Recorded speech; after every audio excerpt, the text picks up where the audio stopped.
Friends, it's Jessica from Three Rivers Homestead, and in today's video I'm going to take you through 3 extremely quick and easy canning projects. That is where I'm at this point of the year. I'm just trying to fill any empty jars that I have with quick and easy projects that I can fit here and there throughout the busy homeschool week. And I have 3 projects to share with you in this video, and these are projects that we're using random things in the freezer that need to be used up. So we're going to go over that, and then at the end of this video I want to touch on a common question I get about my canning videos, and that is, it looks like I'm kind of making up my own recipes. How do I ensure that they are safe? And so I want to briefly touch on for you how you can use the canning guidelines and have a little bit of freedom to explore different flavors and seasonings and things while still using the same guidelines for safe canning. So we're going to touch on that at the end of this video. But first, before I get started, I just want to say that my prayers go out to everyone that has been affected by the recent hurricane here in America. It's just devastating and heartbreaking. I'm grateful that my YouTube friends have all checked in, the ones that I'm close to, and that they're all okay. But I just know there are so many people that aren't okay and that have lost everything and even lost loved ones. And so it's just a devastating thing. And so we are praying for you here in Ohio. So if you're watching this and you're affected by that, I know it's a small comfort, but hopefully it's a comfort to know that you have prayers coming here from Northwest Ohio. So the one thing that I have learned and what I've gleaned in watching my friends on YouTube who are dealing with this tragedy in the past week in their videos is that it really does pay to be prepared, and that's a big part of homesteading and why we do what we do. You know, there is an element of a hurricane like that there's not, there's nothing you can prepare for it. Here in Ohio, we don't deal with hurricanes, but we do deal with tornadoes, and we had one touch down earlier this year, just 15 minutes from where I live. And it's devastating.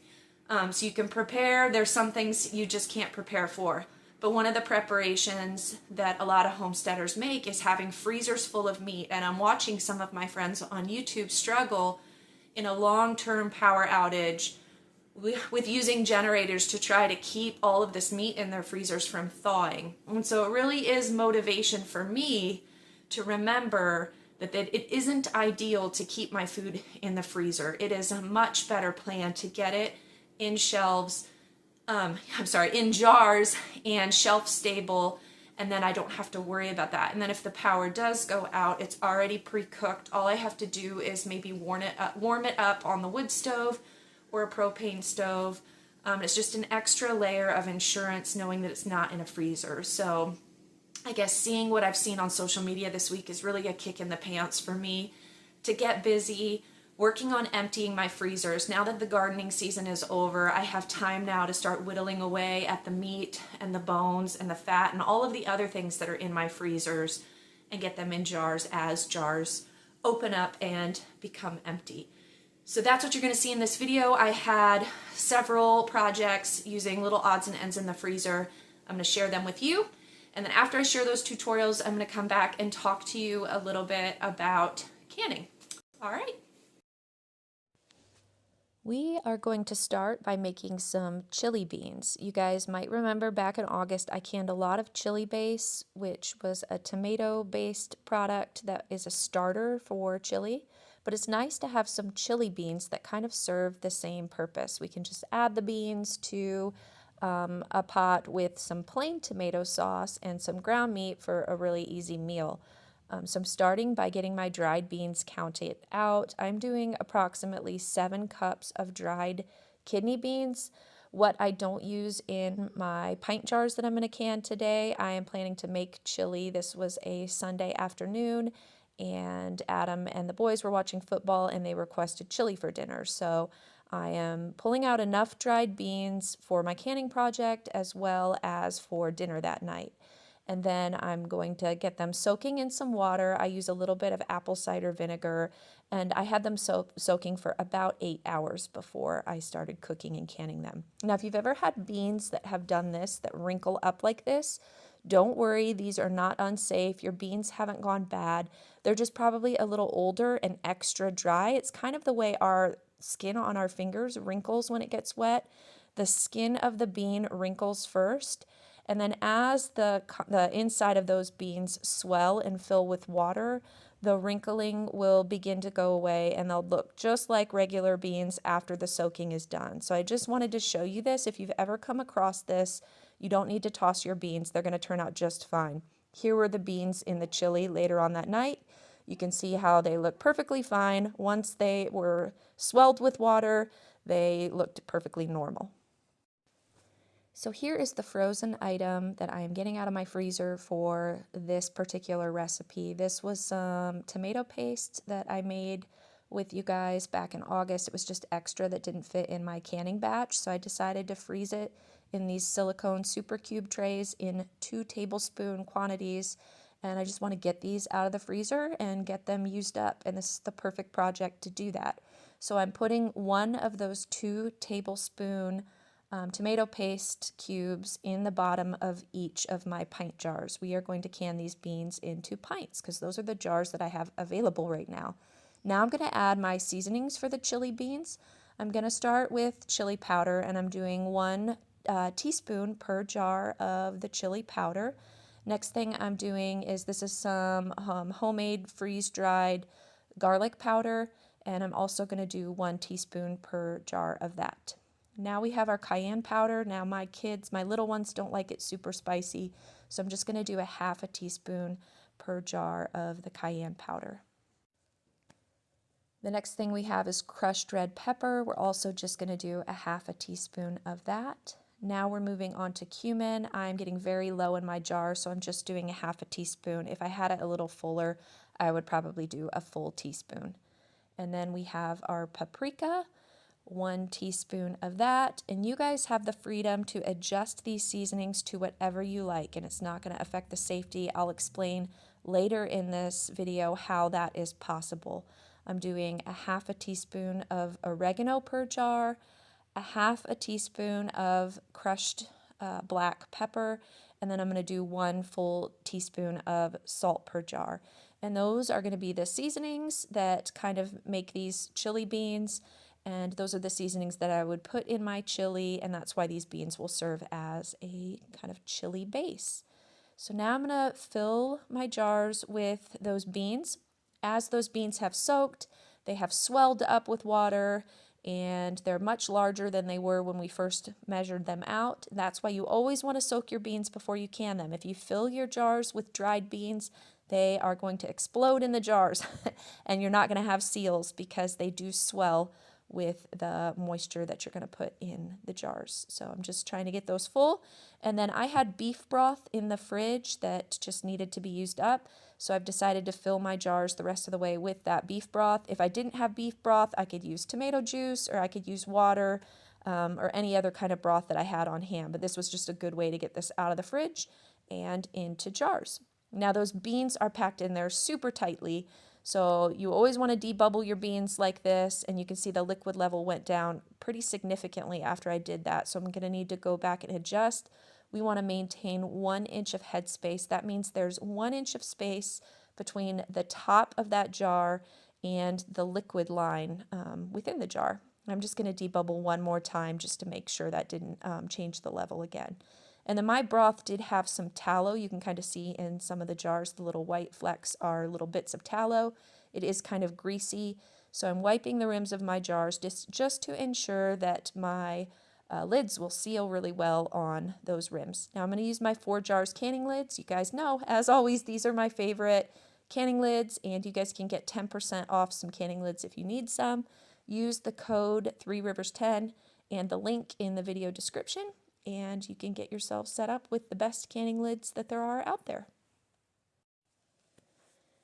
Now we're going to get these rings on our jars, and these are going to process in the pressure canner for 75 minutes. If these were quarts of beans, I would put them in for 90 minutes. And it really is that simple. Like I said, I'll use these kind of the same way I use a chili base. I won't use a jar of these with a chili base. If I were using my canned tomato-based chili base, I would use plain beans. But once I run out of the tomato-based chili base, then I'll start switching and I'll use these beans and they'll kind of serve the same purpose. So that was my first project. The next project, I'm trying to get things out of the freezer. I have bags of strawberries. So I decided to just go ahead and fill up my little stock pot here with strawberries. And I'm going to add a little water so as these cook down on the stove, they don't burn or stick to the bottom of the pan. And I just did this right after breakfast and put these on the stove. We're going to put it on low and let them simmer for a little bit while I start a school lesson, and then I can come back later. And I didn't quite know at first what I wanted to do with these. I have enough strawberry jam in the pantry already, so I decided to make some strawberry syrup. So I'm just going to add a little bit of sugar. I don't need a ton. My goal is just to cook this down and thicken it into a little bit of a syrup that we can use over pancakes, over angel food cake, maybe even over homemade ice cream and things. And so all I really need to do is blend those strawberries in there. We're just going to cook it down and let it thicken a little bit. Not going to let it thicken all the way to a jam consistency, but just to get it thick enough that it's syrupy and good for using in those food items I mentioned. And I am adding a little bit of lemon juice just to ensure acidity, although that fruit, the strawberries, are likely acidic enough not to need it.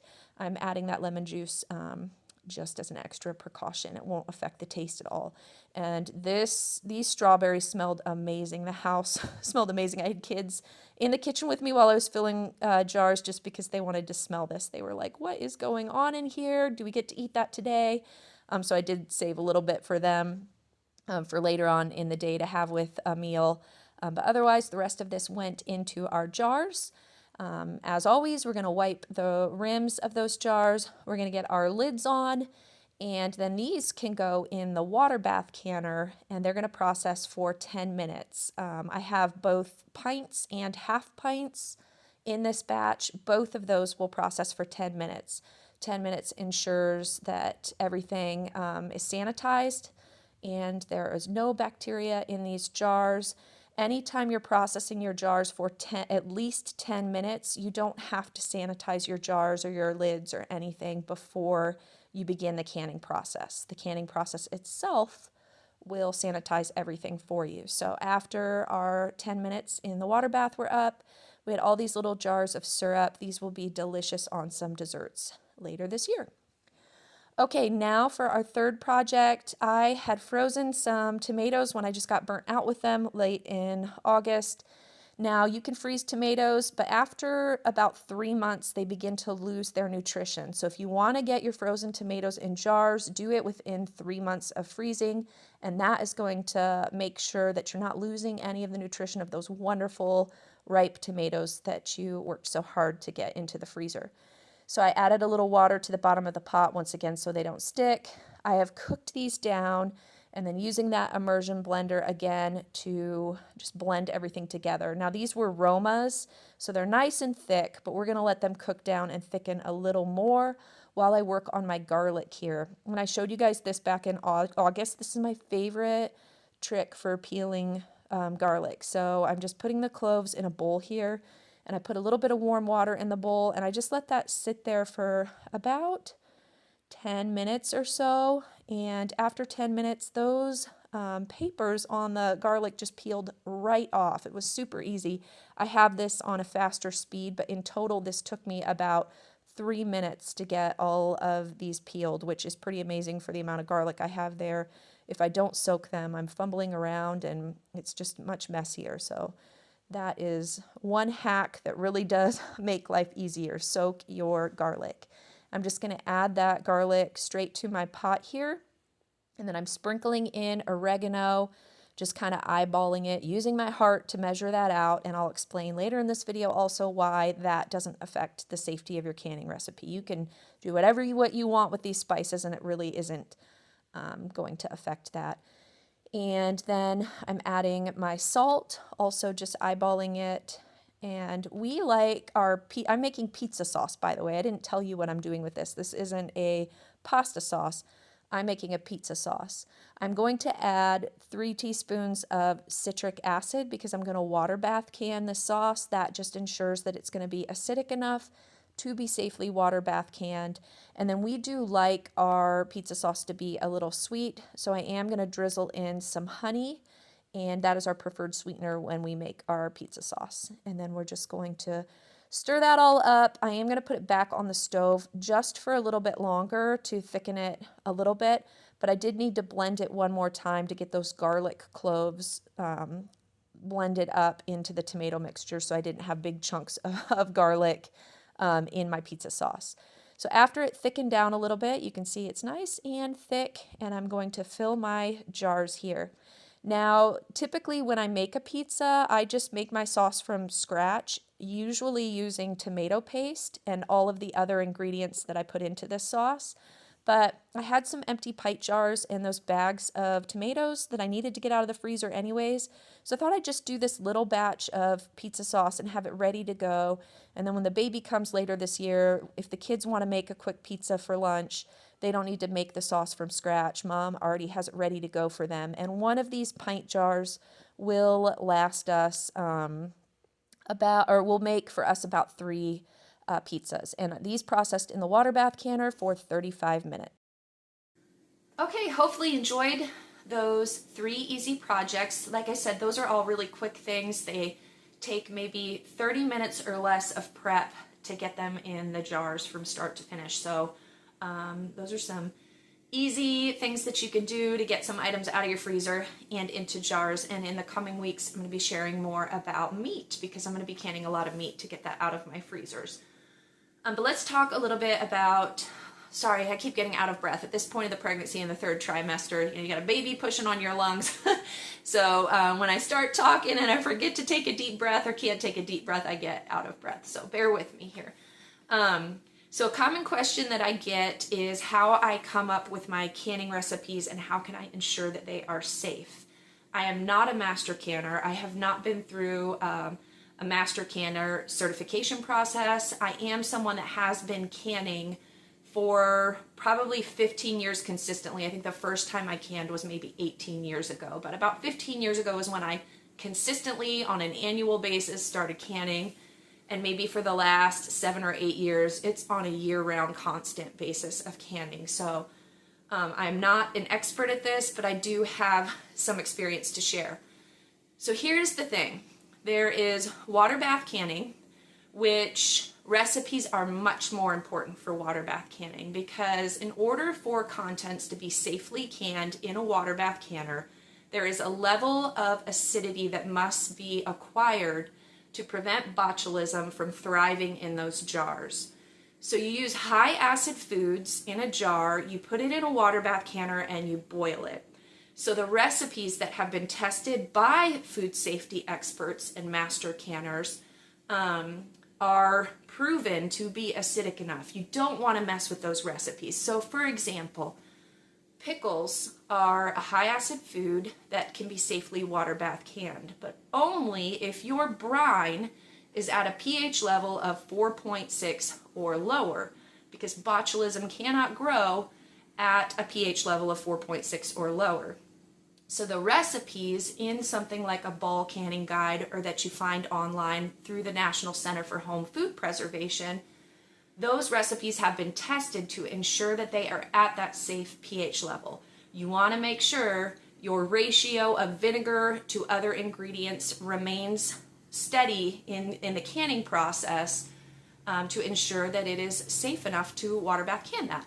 So there isn't a lot of wiggle room for messing with recipes when it comes to water bath canning. Now, changing up something like the spices in your pickling brine isn't going to affect the acidity level. So for example, if the recipe calls for some mustard seed and you don't have that in the house, it's perfectly safe to omit the mustard seed and maybe put something else in its place. That isn't going to change the pH level of that brine and suddenly make that pickle recipe unsafe. So you do have freedom to change up your spices a little bit here and there. You do not have freedom to change the ratio of cucumbers to brine, or in your brine, the ratio of maybe water to vinegar. But omitting things like salt, sugar, things like that in your water bath canning will not affect the safety of your recipe. You have freedom there. So the things that matter are the things that affect acidity. Your lemon juice, your citric acid, the vinegar in your brine. You want to follow tried and true recipes in that case. Pressure canning is an entirely different ballgame. Pressure canning has less to do with acidity levels because pressure canning is for low acid foods. So water bath canning is for high acid, fruits, pickles, things like that.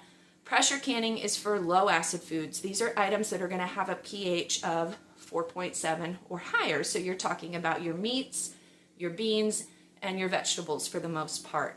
And so in those cases, there's a little more freedom in your recipes because the ratio of ingredients isn't what matters in making that recipe safe for canning.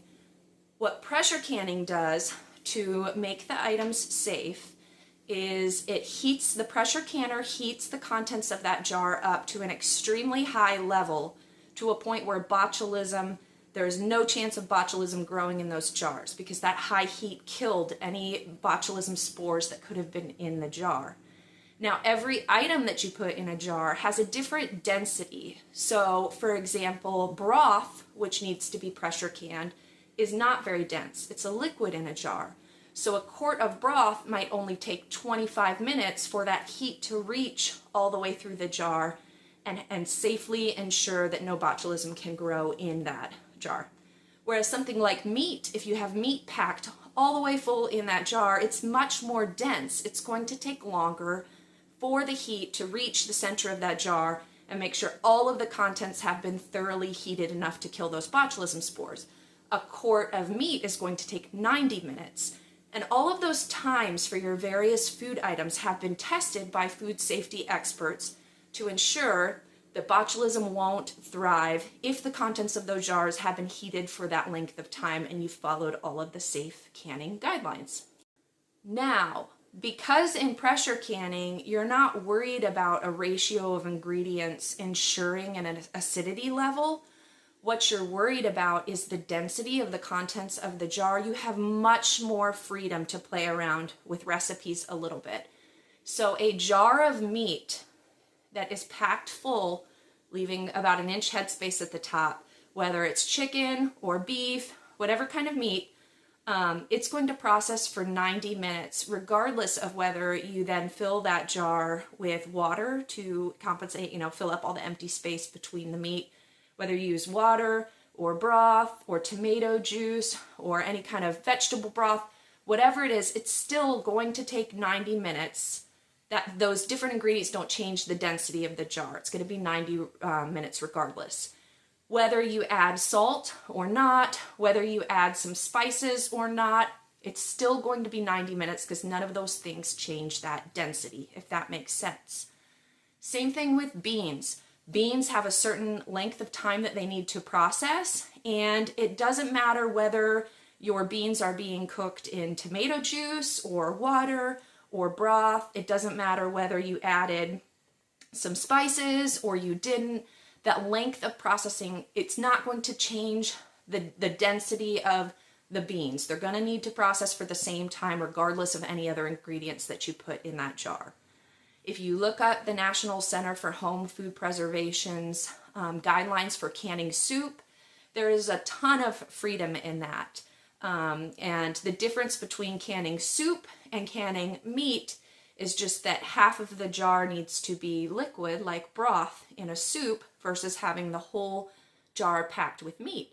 And the National Center for Home Food Preservation, when it comes to soup, you can use any combination of vegetables and meat and whatever, as long as you have half of the contents being that liquid broth or tomato juice or something like that. It doesn't change the processing time. So I hope that sheds a little light on why I feel comfortable experimenting and making my own recipes. I am following the tried and true tested times for the items that I'm canning. So in today's video, you saw beans. Those beans were processed for the amount of time that the food experts recommend. The ingredients that I added to the beans did not change anything in the bean canning process to make me need to process it for more or less time. The density of those beans is the same whether I used broth in the jar or water in the jar or added any spices or didn't. So hopefully that makes sense. Now, if you're someone who is new to canning and all that sounds very confusing to you, I would highly recommend sticking to tried and true recipes that are in canning guides. One of my favorite is the Ball Blue Book. I think it's a wonderful beginner book for canning recipes. They're just very basic, easy to follow. If you want to get a little more advanced and go beyond that, there is a Ball Complete Guide to Home Food Preservation that has a little, more complicated recipes and things in it. You can also, if you don't want to purchase a canning guide, look up, just Google National Center for Home Food Preservation tomato sauce, and you can print off recipes from the internet from the National Center for Home Food Preservation that are tried and true and tested. Stick to that if the science of canning doesn't make sense to you yet. But if you're worried about poisoning your family in any way, I guarantee that it's just due to really not understanding how the canning processes work and how they ensure that botulism cannot thrive in those jars.